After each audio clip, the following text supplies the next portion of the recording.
ቢዝነሳችሁን ወደ ዲጂታል ዓለም አምጥታችሁ ሽያጭና ትርፋችሁን ማሳደግ ትፈልጋላችሁ። ነገር ግን ከየት እንደምትጀምሩ ግራ ገብቷችኋል። ዛሬ ስለ ዲጂታል ማርኬቲንግ ምንነትና በውስጡ ስላሉ ዋና ዋና ክፍሎች እናያለን።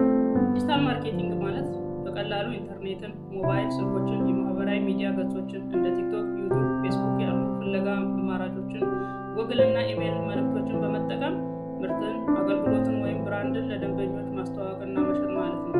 ከነዚህ ውስጥ አንደኛና ዋናው የሶሻል ሚዲያ ማርኬቲንግ ነው። ጥቅሙ ደንበኞቻችሁ ባሉበት ቦታ በቀላሉ በመገኘት ከእነሱ ጋር በቀጥተኛ ግንኙነት በመፍጠር የብራንዳችሁን ታዋቂነት በፍጥነት ለመገንባት ይረዳችኋል። ሁለተኛው ይዘት ወይም ኮንቴንት ማርኬቲንግ ነው። ቪዲዮዎችን፣ ጽሁፎችን እና ጠቃሚ መረጃዎችን በማጋራት ለደንበኞቻችሁ ቫልዩ ትሰጣላችሁ። ይህ ደግሞ ደንበኞቻችሁ ዘንድ ያላችሁን ተአማኒነት በከፍተኛ ደረጃ ያሳድጋል።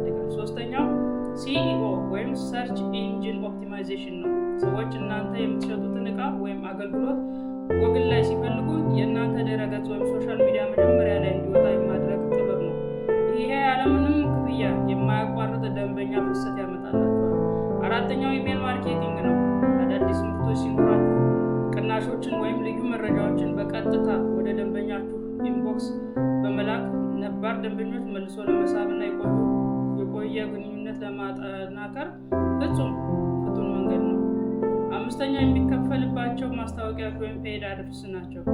በፌስቡክ፣ በጉግል ወይም በቲክታክ ላይ በገንዘብ ማስታወቂያ በማሰራት ልክ እናንተን የሚፈልጉትን ትክክለኛ ደንበኞች ታርጌት ኦዲየንስ ላይ በአጭር ጊዜ ውስጥ ለመድረስ ያስችላችኋል።